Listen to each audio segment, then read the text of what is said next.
بسم اللہ الرحمن الرحیم۔ سورہ ملک۔ نہایت بزرگ و برتر ہے وہ جس کے ہاتھ میں کائنات کی سلطنت ہے، وہ ہر چیز پر قدرت رکھتا ہے، جس نے موت اور زندگی کو ایجاد کیا تاکہ تم لوگوں کو آزما کر دیکھے کہ تم میں سے کون بہتر عمل کرنے والا ہے، اور وہ زبردست بھی ہے، درگزر فرمانے والا بھی۔ جس نے تہ بتہ 7 آسمان بنائے، تم رحمان کی تخلیق میں کسی قسم کی بے ربطی نہ پاؤ گے، پھر پلٹ کر دیکھو کہیں تمہیں کوئی خلل نظر آتا ہے، بار بار نگاہ دوڑاؤ، تمہاری نگاہ تھک کر نامراد پلٹ آئے گی۔ ہم نے تمہیں قریب کے آسمان کو عظیم الشان چراغوں سے آراستہ کیا ہے، انہیں شیاطین کو مار بھگانے کا ذریعہ بنا دیا، ان شیاطینوں کے لیے بھڑکتی ہوئی آگ ہم نے مہیا کر رکھی ہے۔ جن لوگوں نے اپنے رب سے کفر کیا ان کے لیے جہنم کا عذاب ہے اور وہ بہت ہی برا ٹھکانہ ہے۔ جب وہ اس میں پھینکے جائیں گے تو اس کے دہاڑنے کی ہولناک آوازیں سنیں گے اور وہ جوش کھا رہی ہوگی، شدت غضب سے پھٹی جاتی ہوگی۔ ہر بار جب کوئی گروہ اس میں ڈالا جائے گا، اس کے کارندے ان لوگوں سے پوچھیں گے، کیا تمہارے پاس کوئی خبردار کرنے والا نہیں آیا تھا؟ وہ جواب دیں گے، ہاں خبردار کرنے والا ہمارے پاس آیا تھا، مگر ہم نے اسے جھٹلا دیا اور کہا اللہ نے کچھ بھی نازل نہیں کیا ہے، تم بڑی گمراہی میں پڑے ہوئے ہو۔ اور وہ کہیں گے، کاش ہم سنتے یا سمجھتے تو آج اس بھڑکتی ہوئی آگ کے سزاواروں میں نہ شامل ہوتے۔ اس طرح وہ اپنے قصور کا خود اعتراف کر لیں گے۔ لعنت ہے ان دوزخیوں پر جو لوگ بے دیکھے اپنے رب سے ڈرتے ہیں، یقیناً ان کے لیے مغفرت ہے اور بڑا اجر۔ تم خواہ چپکے سے بات کرو یا اونچی آواز سے، اللہ کے لیے یکساں ہے، وہ تو دلوں کا حال تک جانتا ہے۔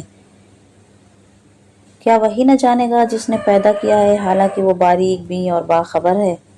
وہی تو ہے جس نے تمہارے لیے زمین کو تابع کر رکھا ہے، چلو اس کی چھاتی پر اور کھاؤ خدا کا رزق، اسی کے حضور تمہیں دوبارہ زندہ ہو کر جانا ہے۔ کیا تم اس سے بے خوف ہو کہ وہ جو آسمان میں ہے تمہیں زمین میں دھسا دے اور یکایک زمین جھکولے کھانے لگے؟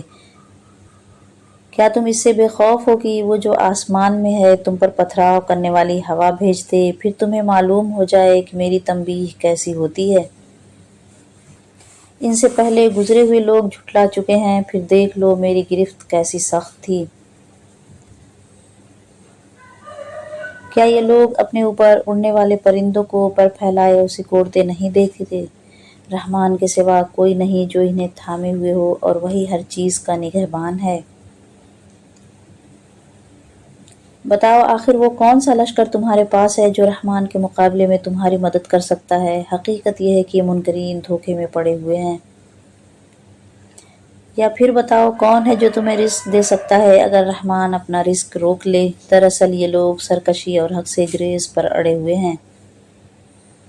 بھلا سوچو، جو شخص منہ اودھائے چل رہا ہو زیادہ صحیح راہ پانے والا ہے یا جو سر اٹھائے سیدھا ایک ہموار سڑک پر چل رہا ہو؟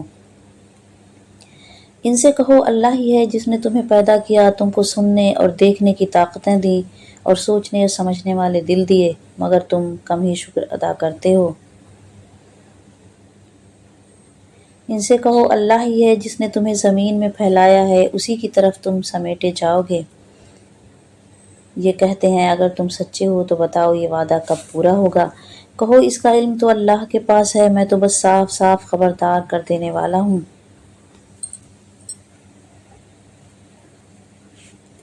پھر جب یہ اس چیز کو قریب دیکھ لیں گے تو ان سب لوگوں کے چہرے بگڑ جائیں گے جنہوں نے انکار کیا ہے، اور اس وقت ان سے کہا جائے گا کہ یہی ہے وہ چیز جس کے لیے تم تقاضے کر رہے تھے۔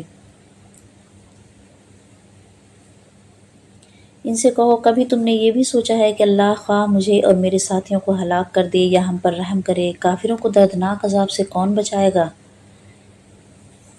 ان سے کہو وہ بڑا رحیم ہے، اسی پر ہم ایمان لائے ہیں، اسی پر ہمارا بھروسہ ہے، عنقریب تمہیں معلوم ہو جائے گا کہ صریح گمراہی میں پڑا ہوا کون ہے۔